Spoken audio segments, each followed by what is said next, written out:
Neste momento recebemos o presidente do Conselho Empresarial... para o painel Liderando com Inovação, lições de CEOs de grandes empresas no Brasil, recebemos o presidente do Conselho Empresarial de Varejo da CRJ, senhor Joedi Teixeira, que será o moderador do painel.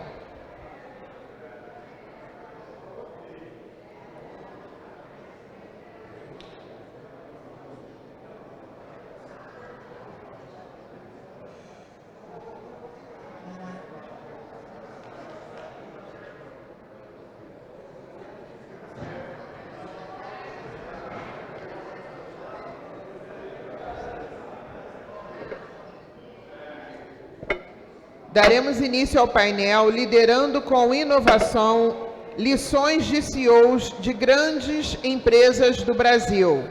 Neste momento recebemos o presidente do Conselho Empresarial de Varejo da ACRJ, senhor Joedi Teixeira, que será o moderador do painel.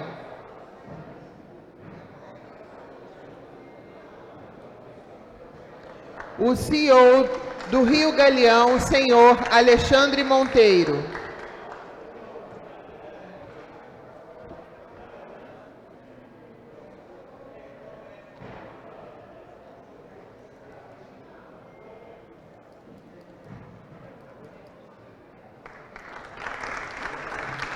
O CEO da Americanas, senhor Leonardo Coelho.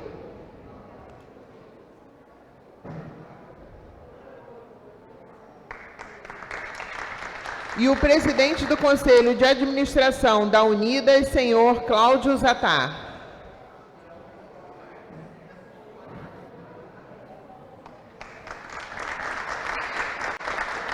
Passamos a palavra ao moderador do painel para a condução dos trabalhos. Bom dia a todos e a todas. É um prazer muito grande liderar esse painel numa casa do empresário, onde estamos falando de negócio. Todos os painéis aqui, o nosso lema, que é a Associação Comercial é o empreendedorismo, e a gente não tem negócio sem gestão, e não existe gestão sem liderança. Eu hoje tenho o prazer de estar aqui com 3 grandes CEOs de empresas grandes do Brasil, para a gente debater os desafios de ser CEO de uma grande empresa do Brasil. E eu tenho uma historiazinha particular que eu vou compartilhar com vocês, que 2 garotos, até pela nossa altura, imagine eu com 32, 33 anos, e o Cláudio Zatar, um garoto com menos de 30 anos. Nós éramos gerente de venda da maior empresa varejista brasileira, que era a BR Distribuidora.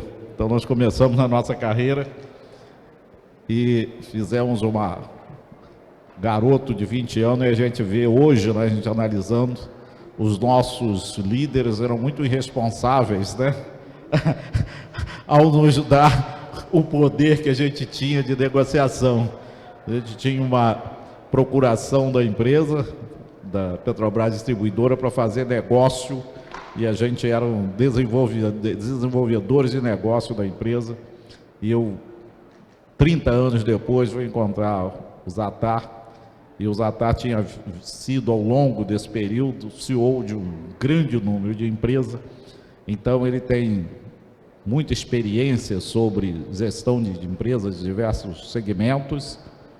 Tem o Léo, que talvez dos 3, ele tenha enfrentado o maior desafio, que foi o responsável, o CEO da Americana após a crise, assumiu em 2023, né? E logo assim que ele assumiu, ele esteve aqui participando do primeiro Fórum Rio Empreendedor. E, não diferente dos desafios enfrentados, o Alexandre, que é o CEO do Galeão, que também vem enfrentando aí uma batalha de recuperação do Galeão. Então, a nossa conversa vai ser sobre esse processo de liderança, E eu gostaria de começar pelo Alexandre. Quais os principais desafios de um CEO de uma empresa, de uma grande empresa no Brasil, e como enfrentar esses desafios? A palavra está contigo, Alexandre. Obrigado, Jodir. Bom dia a todos. Prazer estar aqui com os colegas, né? Eu acho que assim, tem tanto desafio, né? Mas se a gente for listar, mas eu acho que eu talvez focar um pouco no que foi a experiência nossa no Galeão, porque e não especificamente com relação à Covid, porque eu era o diretor financeiro, eu virei CEO do Galeão exatamente em março de 2020. Só para dar uma dimensão, né, a gente começou o mês de março de 2020 com cerca de 300 voos diários e a gente terminou o mês de março de 2020 com 3 voos diários para um destino, que era Guarulhos, o destino doméstico. O destino internacional que nunca saiu do nosso quadro foi o Rio-Paris. A Air France sempre manteve. Então, essa entrada de mudança de CFO para CEO nesse contexto realmente foi um desafio muito grande. E eu acho que, falando um pouco do tema do nosso painel, que é a questão da inovação, naquele momento, inovar era a questão de sobrevivência, porque era uma coisa tão nova para todo mundo, tudo, que a gente teve que fazer várias coisas, até a questão do home office, né? Como é que faz o home office? Como é que todo mundo tem laptop? Todo mundo tem acesso à internet? Todo mundo tem... Então, essas questões todas, para a gente, foi um tremendo desafio. Lidar, a gente no aeroporto, a gente tem uma comunidade que a gente chama comunidade aeroportuária, de onde fazem parte uma série de outros empreendedores, que são os lojistas, que são os provedores de serviço, o pessoal de distribuição de combustível, né? E tem variadas gamas e variadas experiências empresariais e portes empresariais. Então, isso foi a gente inovar no atendimento e no suporte também, até porque todos estavam no mesmo barco naquele momento. Isso para mim foi um enorme desafio, e hoje, 5 anos depois, né, 5 anos e alguma coisa depois, além do lado todo pessoal da gente começar a ver, passando pelo Galeão, os primeiros carregamentos de insumo farmacêutico ativo para as vacinas e etc., eu acho que essa experiência de ter assumido a posição de presidente da companhia naquele momento foi um desafio que precisou de muita inovação para a gente conseguir dar a volta, e fico feliz que a gente tenha conseguido, né, e tá aqui. Eu acho que, só para terminar meus primeiros minutinhos aqui de fala, eu acho que o maior prazer que a gente tem, o diretor comercial está aqui e participou dessa jornada, é que a gente passou por esse período todo de Covid, praticamente, eu acho que a gente não teve nenhuma demanda judicial. Eu acho que talvez aí seja um pouco da lição de que a gente sempre sentou e discutiu e chegou a bom termo com todo mundo, todo o nosso ecossistema empresarial no aeroporto. A gente conseguiu chegar a bom termo naquele momento tão dramático para todo mundo, né? Porque sumiu os passageiros, né? Ninguém, né? Como eu falei, 300 voos viraram 3 em termos de semanas. Então, acho que a inovação, acho que isso é até um pouco, acho que é lugar comum, né? Mas a gente lidar com tantos desafios, que a questão da inovação é questão de sobrevivência. Se você não tiver uma cabeça para tratar as coisas tradicionais e olhar por ângulos novos, a gente não consegue sobreviver o dia seguinte. Ô, Léo, a gente liderar pessoas, né? Então, eu fico imaginando, além dos desafios econômicos, financeiros, você liderar um grupo, como você liderou na Americana naquele período, como é que foi o desafio, além do desafio da recuperação econômica, financeira, como é que foi o seu trabalho de trabalhar a liderança desse batalhão de pessoas que trabalham na Americana? Bom, primeiro, obrigado pelo convite, prazer estar aqui de novo, obrigado José, Joedir, prazer estar com o Zatar, com o Alexandre aqui também.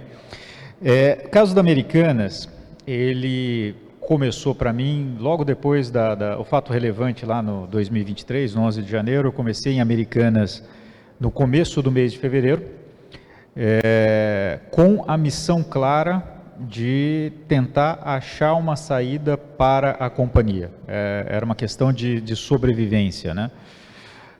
A gente naquele momento, hoje é mais fácil, né? Mas naquele momento a gente não sabia o que tinha acontecido, né? A gente não sabia se era uma fraude, se era inconsistência fiscal, se era inconsistência contábil, que diabo tinha acontecido ali dentro. A gente não tinha o primeiro nível de direção, porque tinha sido afastado, né, em função de tudo o que aconteceu. O segundo nível também não estava mais lá, boa parte dele, né, já tinha saído. Então, todo o terceiro nível e quarto nível da organização, que eram aqueles que tinham as suas remunerações, especialmente remuneração variável, vinculadas, né, às ações da Americanas, tinham perdido da noite para o dia ali 100% do seu patrimônio, 95% do seu patrimônio. Então, tinha um corpo gerencial, né, um corpo diretivo da companhia, parte que tinha saído e a parte que ficou completamente machucada, porque do dia para a noite perdeu a sua empregabilidade, né? Quem trabalhava na Americanas não era bem visto no mercado naquele momento, até que se pudesse esclarecer o que aconteceu, perdeu o patrimônio, né? E na sequência ainda chegou um monte de gente de fora, eu inclusive, para a reconstrução da companhia, que conflitou com cultura de Americanas, né, cultura que já existia lá dentro, com seus aspectos positivos que existiam lá dentro, e conflitou com o fato de que, será que, para aquela pessoa que estava ali dentro, será que eu estou sendo visto, né, como uma pessoa que consegue participar do processo de transição, ou será que estão me olhando com desconfiança, né, porque eu estava aqui quando aconteceu a crise? Então, um momento muito, muito difícil, muito conturbado. A gente teve que, a Camille como CFO e eu ali como CEO, a gente teve que ir em caminhos um pouquinho distintos, como toda a situação tinha sido gerada. Eu não vou chamar de fraude ainda, porque naquele momento a gente não sabia que era uma fraude, depois a gente veio a constatar que de fato era. Mas toda a situação tinha sido gestada dentro da área financeira. A Camille recompôs a equipe financeira, trazendo todo mundo de fora. E aí, do meu lado, operacionalmente, falei, eu tenho uma decisão difícil, porque eu posso, talvez o mais fácil, o mais tranquilo, fosse trazer também todo mundo de fora, porque aí começaria, né, a partir do zero, com gente que não teria desconfiança se participou ou não participou da fraude. Por outro lado, seria mais uma pancada na reputação da companhia e na moral, né, do time, porque a hora que você trouxesse gente de fora para ocupar a posição de gente que estava de fato lá dentro trabalhando e entregando resultado, você estava terminando de marcar todo mundo que participou e que trabalhou na Americanas naquele ano de 2022, 2023, como alguém que estava vinculado à fraude. Então a gente teve que tomar muito cuidado. Naquele momento eu optei por trazer, por colocar gente de dentro da companhia, né, para tocar as operações. Diria que errei em 3/5, né, das pessoas que eu apostei dentro de casa, que depois eu tive que tirar, mas que os 2/5 onde eu acertei, são pessoas que têm um enorme valor e entregam algo que é muito importante para Americanas, que é aquele reconhecimento de quem da equipe que trabalha ali dentro, de que, eu trabalho num lugar legal, que tem uma função social relevante. Americanas é uma empresa de primeiro emprego, ela é uma empresa que paga impostos, ela é uma empresa que gera, né, 30 mil posições de trabalho dentro do Brasil inteiro, com mais de 1.500 lojas. Então, toda essa parte social e econômica teria se perdido também no primeiro momento se tivesse optado pela troca integral. Então, esses 2/5 que funcionaram, me ajudaram muito no processo de reconstrução. Na sequência, nesse processo de reconstrução, a gente viu que naqueles 3/5 onde eu tinha errado, a gente precisava trazer gente de fora. E aí foi buscar, tentando achar, né, uma habilidade muito específica, que você conhece bem no varejo, vocês conhecem bem no varejo, que é, não dá para ser um cara só estratégico, tem que meter a mão na massa, tem que ser um cara estratégico, mas que ao mesmo tempo esteja junto com as equipes, visitando loja, vá ceder, vá encontrar o cliente, entender o que o cliente está fazendo, seja nos seus canais físicos ou no canal digital. E não é muito fácil achar esse profissional hoje, né? E a gente conseguiu, montou um time relevante de gente também trazida de fora, num segundo momento, dentre os quais o Fernando Soares, que é o atual CEO da Americanas. Eu saí da posição de CEO dentro de 30 de setembro, e muito dessa saída no dia 30 de setembro foi possível exatamente porque a gente conseguiu avançar bem nessa parte de pessoas. Então já tinha o sucessor lá dentro, Fernando está lá, eu saio para uma posição diferente dentro da Americanas no comitê financeiro, mas a gestão, o dia a dia, hoje com o Fernando, e aí entrando numa nova fase, menos voltada para a crise, para entender o que aconteceu, para desvendar o que tinha, como é que tinha sido o mecanismo da fraude, muito mais pensando de novo em crescer a companhia, fazer ela voltar a ser tão relevante quanto ela foi no passado, e talvez, né, olhando aí para um horizonte de 5 anos, voltar a gerar de verdade aqueles valores, né, de resultado que a Americanas gerava somente no Excel. Então, de uma forma geral, o resumo desses 3 anos, sob a ótica de pessoas, ele passa por isso: reconstruir uma cultura muito machucada, com gente de fora, mas também trazendo gente de dentro. Tem o Jaime, que está aqui, tem 40 anos de Americanas, assumiu a posição como diretor de Real Estate lá da Americanas há 1 ano mais ou menos atrás, né, Jaime? E é um exemplo dessas pessoas que estavam dentro de casa e que tiveram condição de ser valorizadas e hoje estão entregando bastante resultado para Americanas. Bom, depois nós vamos voltar a esse ponto aqui, para não queimar a segunda pergunta, né? Ô Zatar, você, lá desde garoto, né, que a gente era garoto, você passou por diversas empresas, e durante esse período que você foi CEO de diversas empresas, mudou muito. A sociedade mudou. Nós hoje convivemos nas empresas com 5 gerações diferentes. Naquele momento do passado, as mudanças ocorriam ao longo do tempo. Hoje as mudanças são disruptivas e ocorrem a cada momento. A única coisa que você sabe, a certeza que você tem é da mudança. E eu brinco que hoje você vive num mundo que, quando você aprende a resposta, já mudou a pergunta. Como é que foi essa sua jornada como CEO e ao longo dessas mudanças? Jorge, obrigado. Bom dia a todos aí. Bom, você fez fazer uma viagem no tempo quando você abriu esse painel aqui.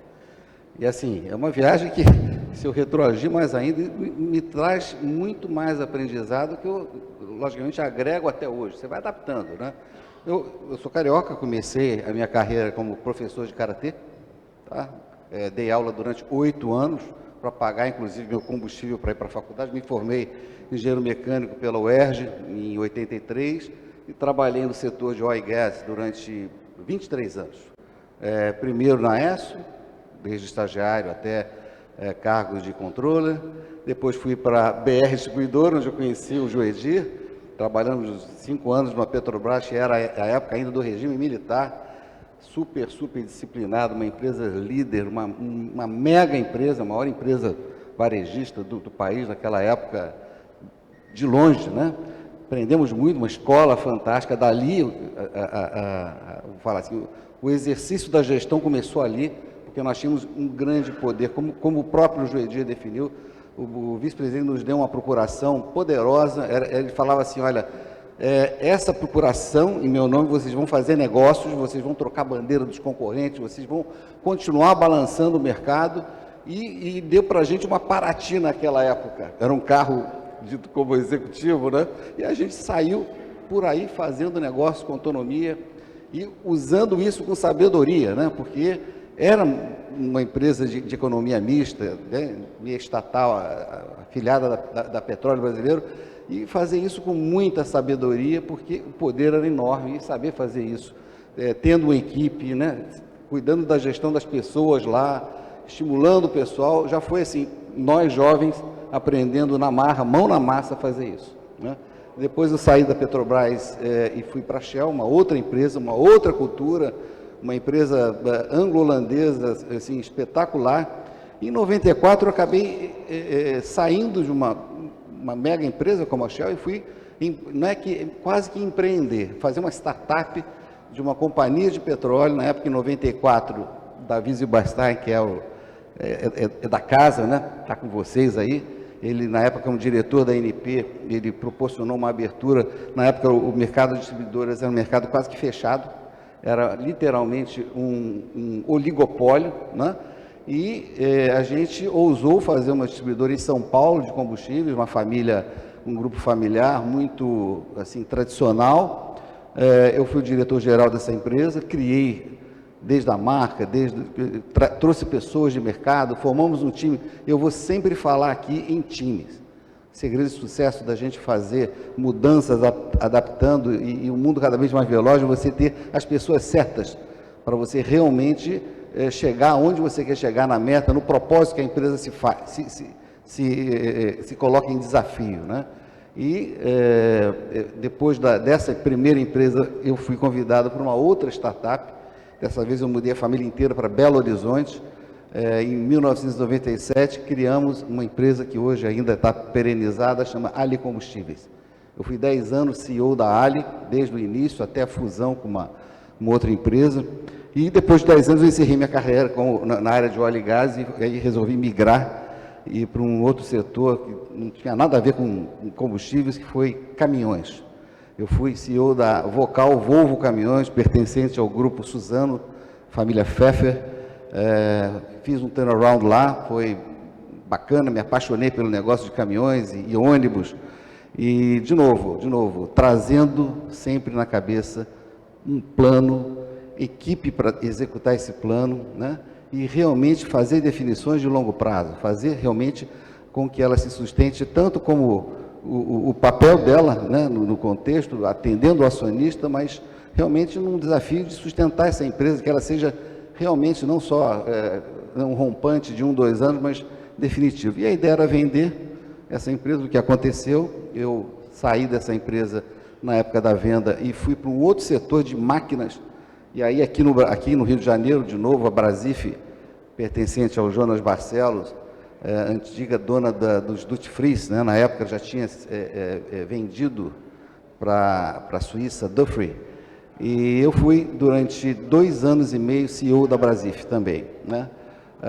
Da Brasif eu fui para a Localiza, aí foi quando eu saí de máquinas, que era aluguel de máquinas, fui para Localiza aluguel de carros, né?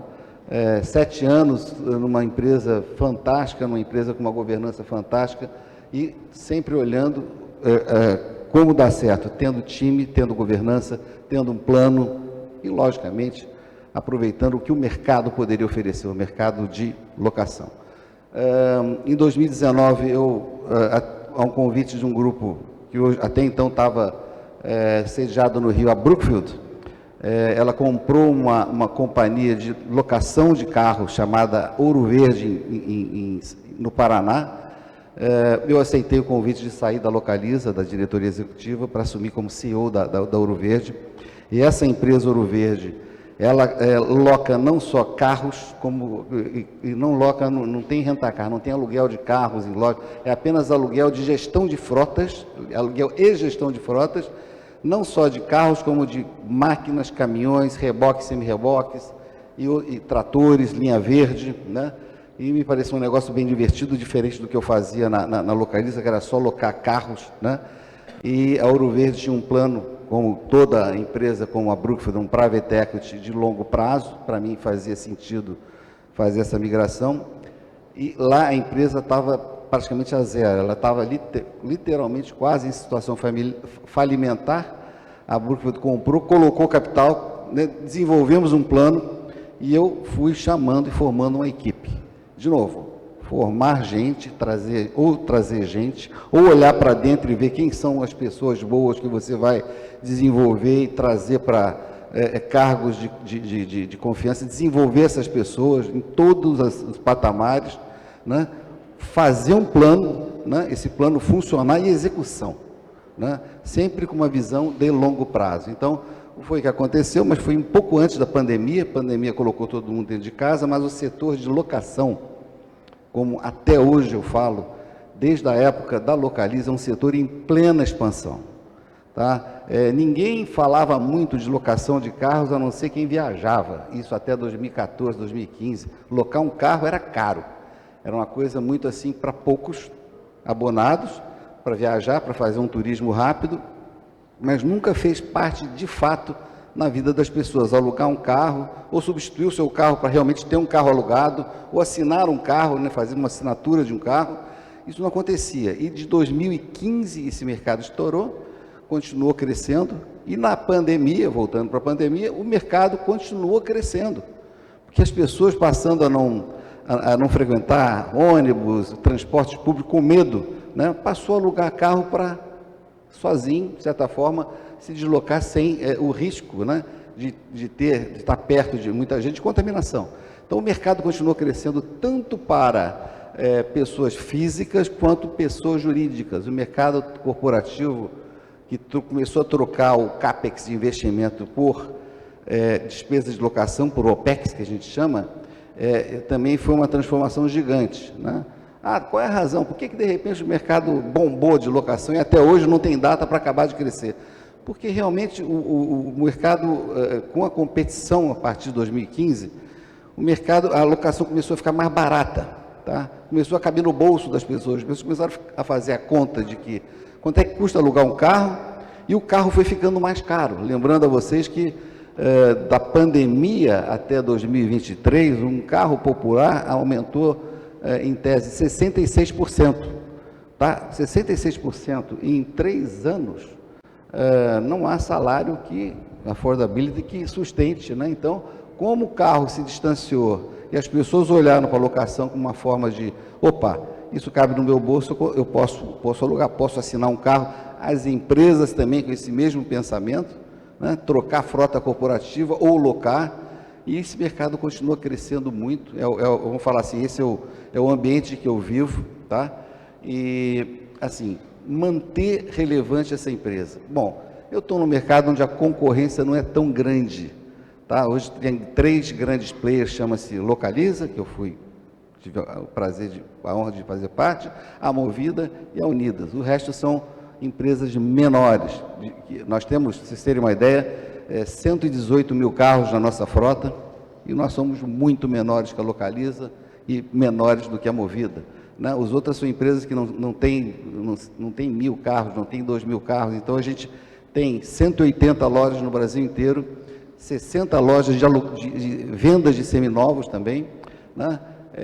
E realmente, qual é o nosso propósito? O nosso propósito como empresa? Simplificar a vida das pessoas com soluções de mobilidade, tá? Então, a gente, quando olha, olha a imensidão dos desafios, como é que você tem que inovar e atrair pessoas, não só porque cabe no bolso a locação, porque é mais viável de comprar carro, mas realmente como é que eu posso ser melhor em atendimento com os meus concorrentes, em que eu tenho de diferencial. E aí, esse é o ponto que a gente trabalha muito para tornar essa empresa cada vez mais querida e desejada, né? Ou seja, como a gente pode atender bem, não ter fila no atendimento, a central de reservas funcionar bem.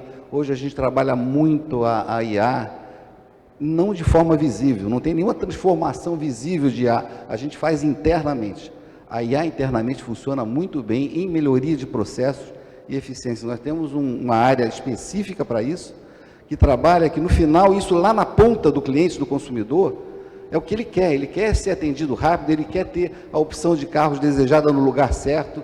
A gente tem várias situações de mapeamento que tornam que sempre a experiência do cliente, a gente quer saber assim, o que o cliente quer, a gente precisa atender ele. Se ele quer rapidez, se ele não está feliz porque a nossa frota está um pouco envelhecida ou porque não tem a variedade de carros que ele quer, a gente procura olhar isso e adaptar, né? Então, a adaptabilidade é a palavra-chave. O time que está conosco, os diretores, né, o time de gerentes, todo mundo tem na cabeça a questão de sempre estar olhando as soluções e se adaptando a gente. Não tem muita complexidade, a questão é atender o cliente, né, e realmente encantar esse cliente. Esse é o nosso propósito. Não queremos ser gigantes. Pra vocês terem uma ideia de tamanho, a Localiza tem uma frota de 660 mil carros. Tá?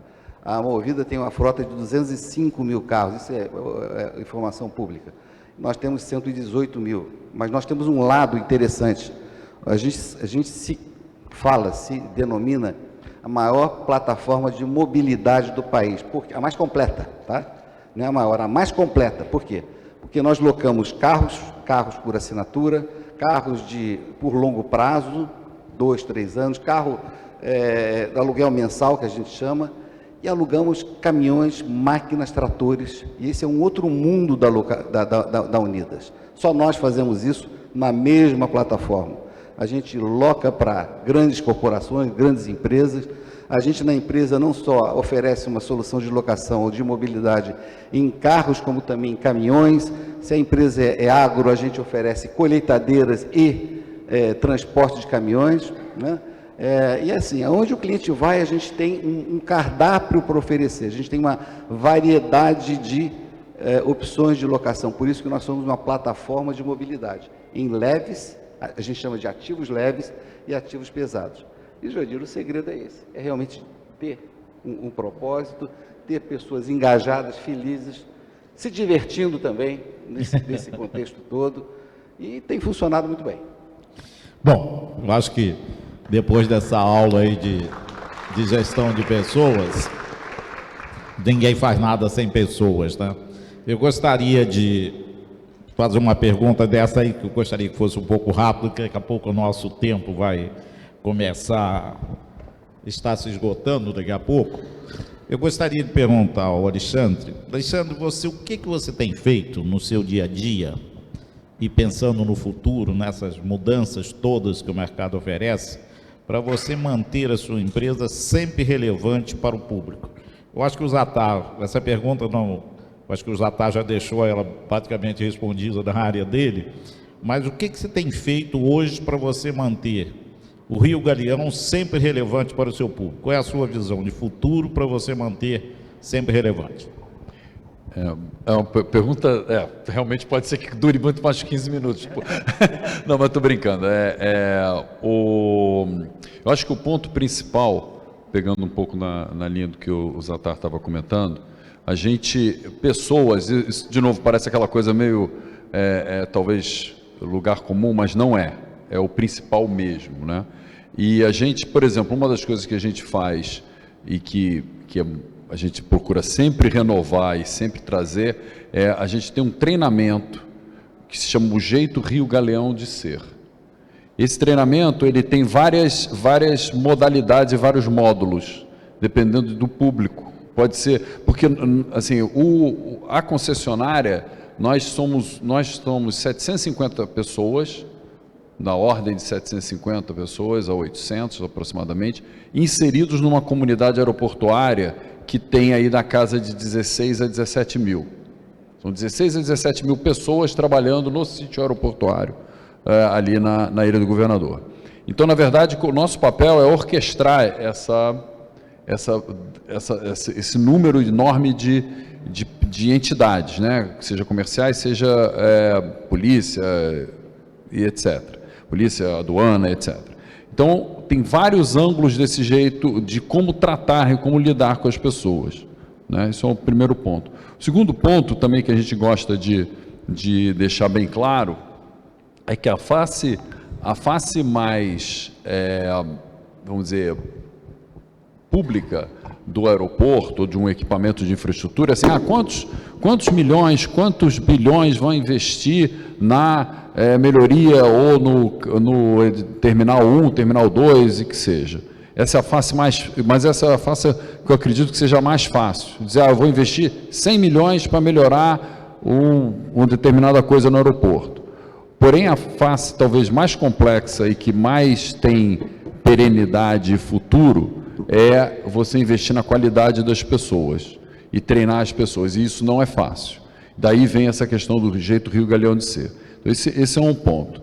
E para fechar um outro, e aí voltando exatamente no ponto da tua pergunta inicial, é o seguinte: a gente desde o começo a gente sempre pensou o seguinte: sim, nós somos um equipamento de infraestrutura, a gente é bem real, a gente ocupa uma área enorme da cidade, mas na verdade os nossos passageiros, por um lado, e os nossos usuários do terminal de carga, a gente tem hoje, pela digitalização, pelo alcance digital que existe, a gente consegue e deve se expandir nessa cadeia digital e estar disponível para as pessoas.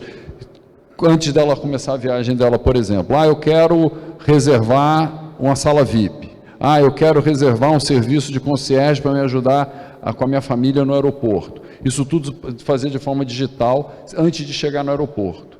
Então, esse é o pensamento, a gente olhar para frente e falar assim, nós somos mais do que simplesmente um equipamento físico onde você põe dinheiro para botar concreto e fazer coisas. Você tem que ter pessoas para executar e ter um pensamento onde você pode ser mais relevante, mais longe ou fora daquele sítio físico.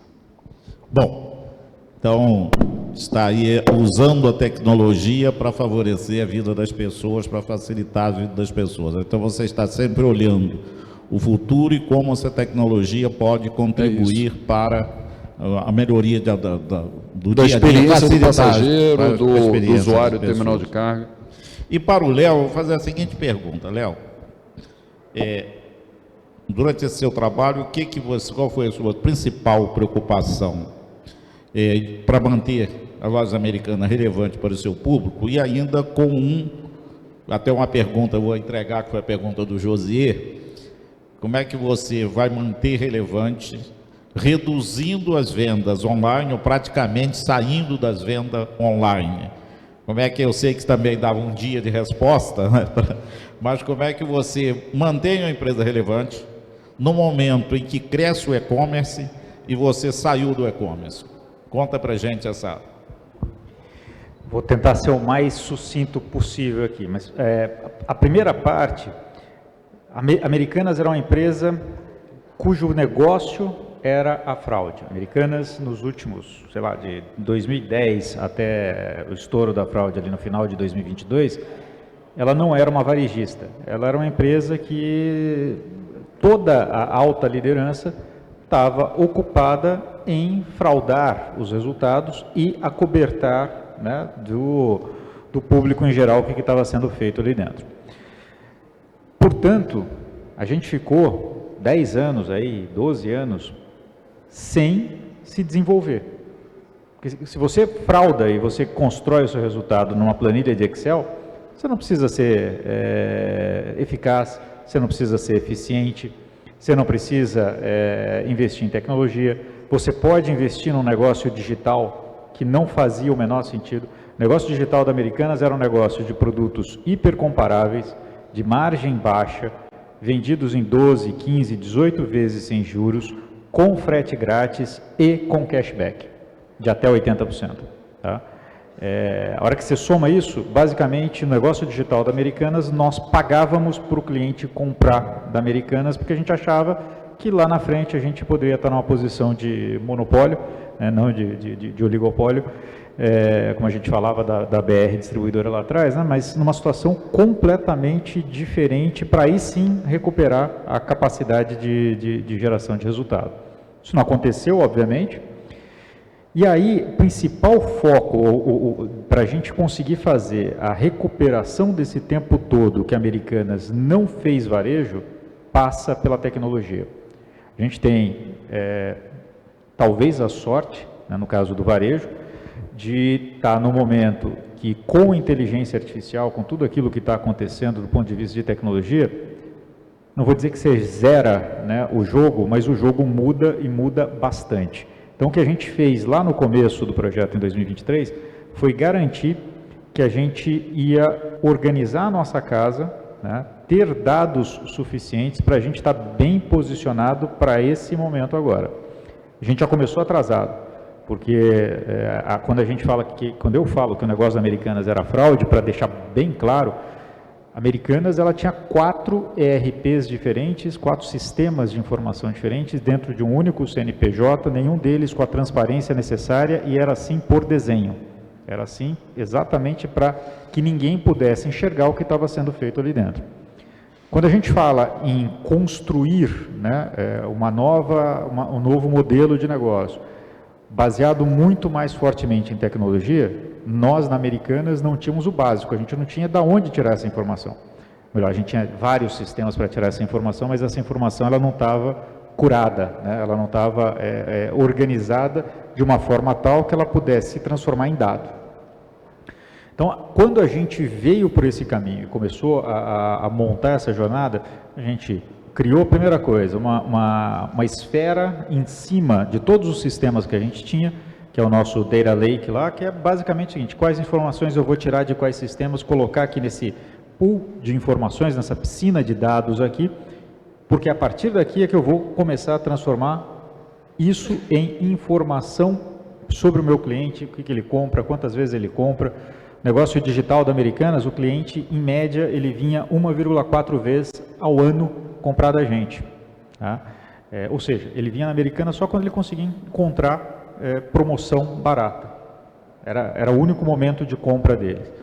O negócio físico, por outro lado, a gente tem 50 milhões de brasileiros que passam pelas Americanas todos os meses. São mais de 25 milhões de tickets vendidos na Americanas, uma conversão de 50% basicamente. Então, aqui você tem um modelo de negócio que funciona, né? No físico você tem um modelo de negócio que funciona porque a gente resolve um problema do brasileiro. É uma loja que tem um mix bastante potente, que está perto do consumidor, que tem movimento quando ela abre, tem movimento na hora do almoço, tem movimento no final do dia, e ela cumpre a sua função. No digital a gente não tinha função nenhuma. Então, por essa razão, nesse desenho todo, a gente partiu, né, como eu respondi na primeira pergunta, de uma base de gente que estava machucada, mas que tinha a capacidade, a vontade, a determinação e o talento para entregar. Construiu, ou vem construindo, um desenho de sistemas que começa a permitir para a gente agora, e para o Fernandão que está lá como CEO, começa a permitir que a gente trace, né, estratégias menos com base naquilo que a gente achava que era o certo fazer e muito mais com base naquilo que os dados estão dizendo para a gente, que as informações estão dizendo para a gente. E o terceiro passo a gente parou de ter distração. Então, num mundo em que o digital, né, ele passa a ser cada vez mais mais relevante, Americanas vai ser referência também, mas de um jeito diferente. Não num formato de marketplace, que a gente já não consegue acompanhar, né, esse ritmo, porque demanda muito dinheiro, e dinheiro a gente não tem sobrando para investir no marketplace tradicional, mas muito usando a própria capilaridade da Americanas. Então, o digital da Americanas hoje ele é um digital de pegue na loja hoje, né, e ele é um digital de entrega, do ship from store, entrega a partir da loja. Nesse formato, a gente consegue atender a necessidade dos nossos clientes para aquele sortimento que a gente tem em loja em 2, 3 horas. Né? Eu não estou concorrendo com o marketplace, eu estou num nicho de mercado que combina com o cliente da Americanas, que está alinhado com a proposta de valor de resolver a vida das pessoas, dos nossos clientes, resolver a vida dos brasileiros, como a gente fala ali dentro, sob a ótica de consumo, e ao mesmo tempo permite a gente focar naquilo que a gente é capaz de entregar de valor de fato para o meu cliente final. Bom, eu vou agora, nosso tempo está chegando ao final, e eu quero, resumindo o que foi dito aqui, basicamente, gestão, o papel de um CEO, né, é basicamente você ter pessoas, né, e hoje eu estava, todo ano eu levo delegação para a NRF, e esse ano, nos últimos anos, diz que o papel do CEO hoje não é mais tocar a empresa. O papel do CEO hoje é difundir a cultura da empresa, né, e o propósito, e praticar os seus valores. Então, isso está muito em moda hoje pelo mundo, né, diz que o papel do CEO não é tocar mais a empresa no dia a dia, é praticar, divulgar a cultura e o propósito e praticar os valores. Então, o que a gente viu aqui, gestão são 3 coisas, pilares básicos que todos nós já sabemos, né? Processos, né? Tecnologia e pessoas. E hoje, o uso da tecnologia permite você fazer uma gestão por dados, né? Então, esse é o resumo que a gente pode tirar daqui. E eu gostaria que em 2 minutinhos, ou 3, agora bem rápido, começando pelo Zatar. O que você tem feito, Zatar? Você, agora é uma pergunta muito de cunho pessoal. O que você tem feito para manter-se relevante como líder nas empresas às quais você tem passado? Vou dizer, primeiro plano, constante aprendizado. E esse aprendizado às vezes não vem de fora. Você ter pessoas melhores que você está sempre aprendendo também. Então eu sempre procurei me cercar de um time capaz de estar sempre protagonizando, olhando, trazendo para dentro novas experiências, novos processos, e aprender com eles é alimento da vida corporativa, tá? Eu acho que outra coisa importante, fazer isso tendo rede de contatos, tá? O maior ativo que cada um de nós tem como executivo é a sua rede de contatos, que você vai colecionando ao longo dos anos corporativos. Uma coisa que eu aprendi desde a época da ESSO, eu ainda tenho grupos de contatos da ESSO, da BR, um pouco menor, da Vocal, aonde quer que eu passe, eu nunca deixei de ter contatos, porque é sempre uma via de 2 mãos, ou me usam para indicação, para qualquer coisa, ou eu vou acessar para o que eu preciso às vezes. Então, essa questão de você ter esse contato, e não é ter contato só porque tem, é ter contato ativo, cada um tem seu perfil, sabe, mais introvertido ou não, mas fazer esse exercício de ter e usar sua rede de contatos é importante para o futuro, para você também estar se atualizando, para você ser relevante, como você me perguntou, é isso, tá? Uma das coisas que eu uso, pratico e recomendo, e fica aqui essa dica, usem, né, formem, enriqueçam suas redes de contato. Agora, WhatsApp, não importa, LinkedIn, poderosíssima ferramenta, usem e abusem, porque isso é a ferramenta do futuro para todos se manterem relevantes.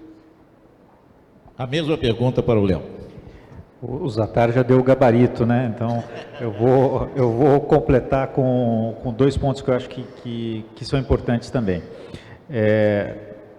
Tudo isso, né? E hoje a gente tem informação e tem acesso e consegue entrar de Harvard até a Federal do Mato Grosso do Sul, lá da minha terra. Você consegue pegar informação de toda forma e ter acesso. Mas é fundamental que você esteja também mental e fisicamente equilibrado. Eu acho que aí você complementa bem esse papel da relevância de qualquer pessoa hoje, não só de CEO, mas de qualquer pessoa hoje. Alexandre, bom, agora não sobrou quase nada para você. Não, pois é, eu já tive 2 gabaritos, então... Não, eu acho que a única coisa que eu gostaria de talvez, enfim, somar, né, é que eu acho que para se manter relevante é muito importante você ouvir. E aí, quando você está bem cercado, você vai ouvir coisas interessantes, né? E aplicar e procurar transformar isso sempre isso aqui, eu ouvi isso, o que pode ser acionado a partir disso? Né? Então, acho que, e aí você ouvir e estar cercado de gente boa e de gente jovem, isso também é uma coisa muito boa, ter genuíno interesse na juventude, né? nas gerações. Confesso que eu me sinto um pouco estranho falando isso, mas é fato, né? As gerações dos jovens, eu acho que estar com pessoas mais jovens é uma coisa muito importante para você conseguir manter essa relevância. A importância da diversidade. O Josier quer fazer uma pergunta. Já fez? Bom, eu acho que foi uma aula de gestão, é um privilégio a gente ter a oportunidade de estar conversando com 3 gestores com tanta experiência e com tanto resultado entregue, e eu tenho certeza que principalmente para os jovens há menos tempo, que todos nós aqui somos jovens, né? Somos jovens há mais tempo, realmente é uma lição a gente ouvir as pessoas, né? Principalmente estar o tempo todo ouvindo, porque as nossas ideias, se a gente não ouvir novas ideias, vão ficando velhas, né? Então a gente tem que ter o tempo todo ouvindo as pessoas e a relação, o relacionamento. E o Zatar, eu estava em São Paulo conversando com ele, fazer uma visita, E ele me disse, fez uma frase que eu não esqueci dessa frase que ele me disse. Olha, o sucesso que eu tive aí ao longo desse foi relacionamento com as pessoas. Mantive um relacionamento com as pessoas, trabalhar o dia a dia, ter planos, e ainda brigou. E tem que ter umas entregas de vez em quando, né? Que também, se não entregar resultado, né? Então eu gostaria de uma salva de palmas aqui para os nossos panelistas e agradecer pela oportunidade.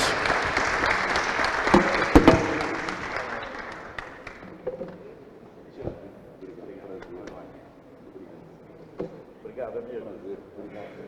O Léo, agradecer aqui pelo seu durante 3 anos de parceirão nosso.